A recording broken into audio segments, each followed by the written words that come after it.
Hey y'all, this is Amanda and welcome back to my Texas Zone 8A garden. And after a recent trip to Callaway's and purchasing some plants from their Christmas sale, I'm going to be putting together a beautiful winter planter.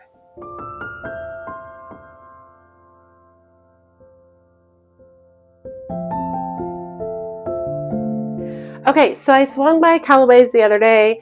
They had 50% off of all their Christmas merchandise. So it was like Christmas decor, like wreaths and all that kind of stuff, but it also included quite a few of their plants, which I was really excited about. Basically, plants that are in any kind of Christmas container like this. It was 50% off.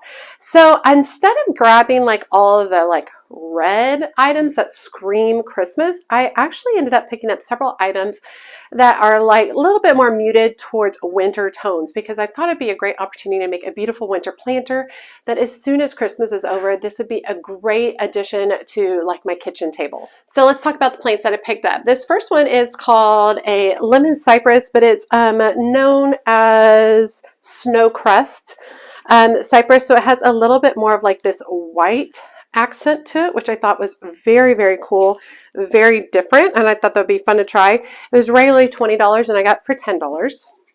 I also picked up a rosemary topiary, and this particular variety is Torrentius rosemary. This was regularly $14.99. I got it for $7.50. Next, I picked up a lavender topiary, and the particular variety is called Goodwin Creek.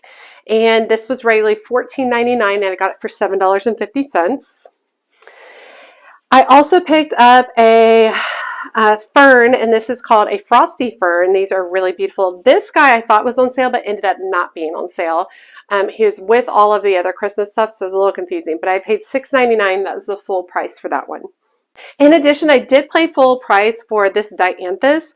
This particular variety is called Sunflower Carnations or Dianthus, and I picked this up because I wanted a little bit of floral in my design, and this was $6.99. These next varieties are all little bitty plants, which are so stinking cute. So this is Splash, and I got 3 of these at $2.99 each. And I got the Kalanchoe. Or Calancho, everybody says it differently, which are super sweet. These were $2.99 each as well. In addition, all of their amaryllis and paperweight bulbs were half off as well. So I picked up 3 new amaryllis that are all white varieties, and I picked up several of the paperwhites. I think the paperwhites were like 65 cents. And the amaryllis were half off, so I think they were like $4.50 each. So I thought the prices are really great, and I'm going to do a winter container with these, but not today. Okay, so the planter I'm going to be using is this planter that I bought off of Facebook Marketplace. It's really beat up and beautiful, in my opinion. I think they're more beautiful when they are kind of beat up. And it's just a regular terracotta design. Utilized this multiple times, but I thought that this would have a really good look for these. I am going for kind of a forest type of situation, so you can see with the 3 trees along the background that'll end up being really, really nice. And I am wanting to save a little bit of space in the center for a couple of brass not reindeer, I should just say deer, that I would like to tuck into the design. So I'll show you all what that looks like at the very end. Okay, so I'm going to go ahead and put my plate underneath to catch any loose water. And there we go, like that. That'll work really well. And we're going to go ahead and fill this up with potting soil. So I've got my BM7 potting soil, which is my favorite. And you can use an indoor potting soil if you want. This design is going to stay inside, but it's only going to stay inside till like the end of January, and then I'll probably shift it to something else just because I like to kind of rotate things in my kitchen area. And so with that in mind, I am putting together a lot of plants that don't have similar needs. So what the rosemary and lavender need is very different from like what a fern needs. A fern needs like a moist environment. The lavender and rosemary do better with more dry environments.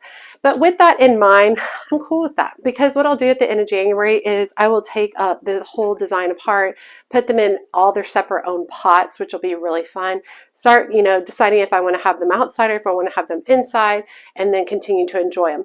So it kind of gives me two for the price of one, enjoying them in this beautiful arrangement, and then taking it apart and enjoying them separately, which I highly encourage you to do. Once you put together a planter, you don't have to leave it like that forever. You can definitely take it apart and do different things with it, which I think is fun. And like I said, it gives me more bang for my buck.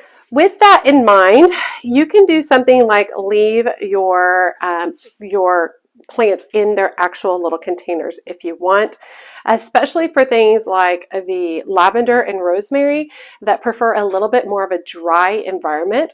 Leaving them in their containers is a little bit more helpful in the end, because then they're not sitting in overly moist soil. So I think that I'm going to do the lemon cypress or the snowcrest cypress at the back first, and then I think we're going to do, well, it's lower. I think, which is the taller one? Let's see. Okay, I think we're going to do the rosemary at the back first. And I'm going to go ahead and leave this in its pot. It will do absolutely fine. And just going to take the soil and press it around to help hold the tree up.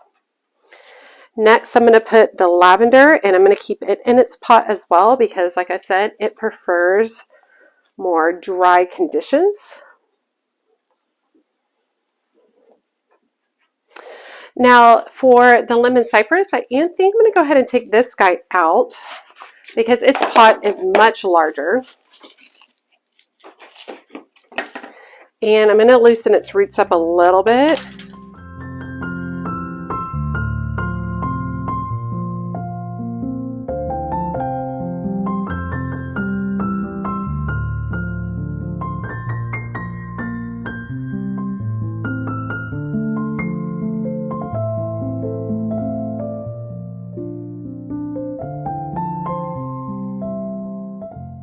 I think that's pretty. It creates this beautiful kind of backdrop, and if you can imagine the little breast deer kind of nestled in this kind of meadow here. Now with that in mind, we still have a couple of larger containers or larger plants. We've got the dianthus carnation and we've got the frosty fern. Now I'm thinking dark carnation on this side, frosty fern on this side. Reason being is I feel like this is too similar and this is too similar. So if I put them opposite, then that gives me a little bit more contrast in the planter and something just a little bit more interesting. I'm going to take the frosty fern out of its container because it does prefer that its soil is a little bit more moist. Tuck that in right there. And I'm working everything kind of to the side to allow for a place for the deer in the front. And then we'll put the dianthus or carnation over here to the side. Now, dianthus in my area are considered annuals. However, they perform like perennials here, and they are evergreen for me in this particular area, which I think is wonderful. So if I wanted, once I was done with this, this can be planted out into my landscape if I want. Okay, so these are my little brass deer, and because of the way their legs are and how sharp they are, I'm definitely have to put some gravel or something in here. But the idea is that they're kind of tucked up into this design. I think it'll be really pretty. I think it's subtly winter without being over the top, which I think would be really nice. With that in mind, I want to tuck some of the smaller containers, the Kalanchoe or the Kalanchoe. One thing about the Kalanchoe is it prefers a little bit of drier soil. I feel like it's almost treated like a succulent. So I'm going to leave it in its little container and tuck it down. I highly encourage you all to leave your designs, leave your plants in containers when you're putting them into a container that you know you're going to be taking apart. For the splash, which is like the cutest thing ever, I'm going to tuck it right into this kind of front rim area. That looks nice. Maybe I'll do like some cypress mulch in here. That might be really nice.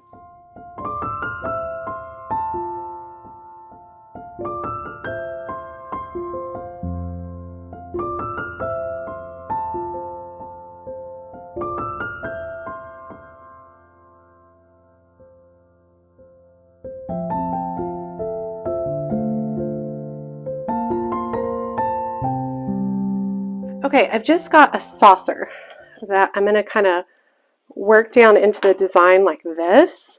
And the reason I'm doing that is because I'm pretty sure with the way how soft the soil is the deer are going to sink.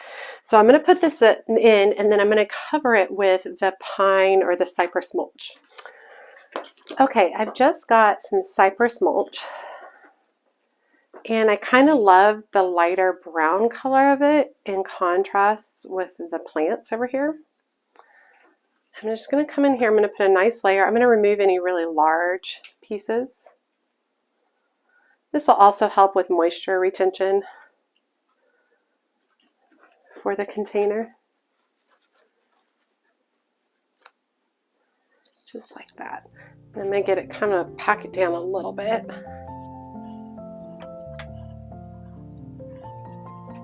Okay, and then let's take our deer and see how well they fit in here. Oh yeah, that works.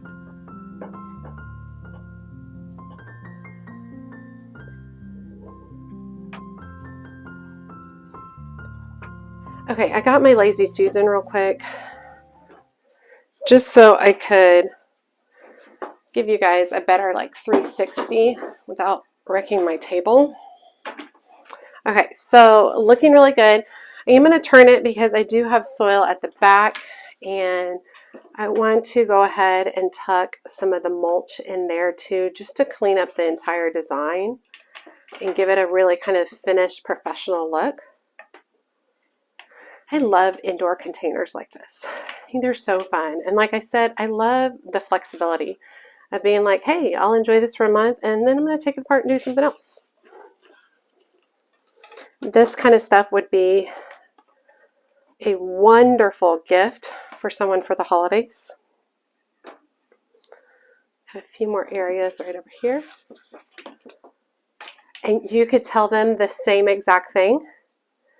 You can start it all together like this. You give it to them all together and then let them know that they can take it apart, which would be absolutely amazing. So what I also like to do with containers like this is I like to take all of my little tags and I like to just tuck them at the very back of the container so I can reference them at a later date if need be, especially if I'm going to gift something like this. Now you can see how important it was to go ahead and add something like the dianthus and the kalanchoe or the kalanchoe. Just for that pop of white and that pop of floral really adds a lot to the design. Now you could do this with all house plants too. You could do this with like pothos and just ZZ plants. Like you can do a lot of really cool things. It doesn't have to be these particular plants. I'm just working with these particular plants because they were on sale and I was very excited about them being on sale. Now, like I said, my plan is to eventually just take these apart and I'll probably just do a video with that in January showing you how I take them apart and then what I end up doing with them, potting them up in their own containers, things along those lines. But I really, really love the look of this design. Let's get it set up on my kitchen table and see what it's going to look like.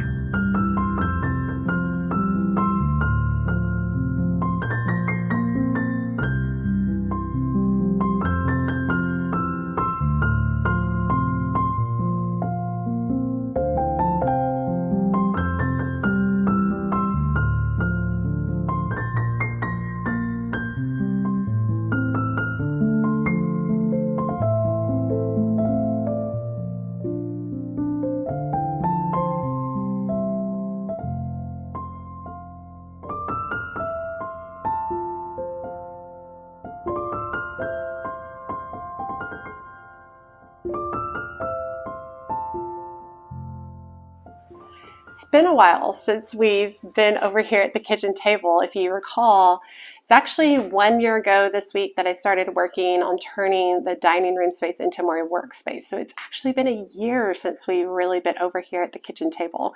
I used to do all of my filming over here, which was great and fun, but my family loves that my stuff is no longer taking over the family table where they do their homework and have their snacks and where we eat our meals. So that has worked out really, really well. But how fun was this design? I really needed to put something together with lots of green. I just needed that in my life right now. And this sale at Callaway's really just made that possible. So really excited to get this done. And I'll definitely keep you guys updated when I decide to take this one apart and show you what I'm going to do with it. I did want to touch on watering, so I'm just going to be watering very lightly, and I'm going to be watering at the base of each individual plant as opposed to watering the entire thing. So I did want to make sure that I pointed that out to y'all. I'll basically use just like a Dickies cup. I use a plastic cup all the time, and I'll just make sure that I water at the base of each of the individual plants, which will work really, really well. In the future, for watering this, I will use my fingers to check for watering, so I'll come down here and I'll test the soil. I'll push my finger down into the soil at the base of each plant and determine whether or not it's going to need to be watered or not. I also am happy that I've put it in a terracotta container because terracotta does wick away a lot of moisture, so there won't be tons of moisture just hanging out in this container, which will be really good, beneficial to most of the plants. A little harder on the frosty fern. I've learned that the frosty ferns are they're drama queens. So it is what it is, but I really love the look of them, and I think it adds a lot to this winter wonderland landscape for this design. All right, I did want to let you all know who the winner of the seed giveaway is, and the person's handle is Teresa Farrington 7008. And Teresa wrote, "Hi, I love zinnias, have grown them several years now. Really enjoy your channel and all of the info." And so, Teresa, I'm going to be sending out a message to you. However, if the message doesn't come through, be sure to contact me so I can get your address and have your seeds shipped to you all. Thank you guys for tuning in today and watching today's video. As always, make sure you hit that subscribe button and that notification bell so you know my latest videos are up. And be sure to check me out on Facebook, Instagram, and TikTok. As always, she's a mad gardener or a decorator or anything else that she wants to be. Thanks, y'all.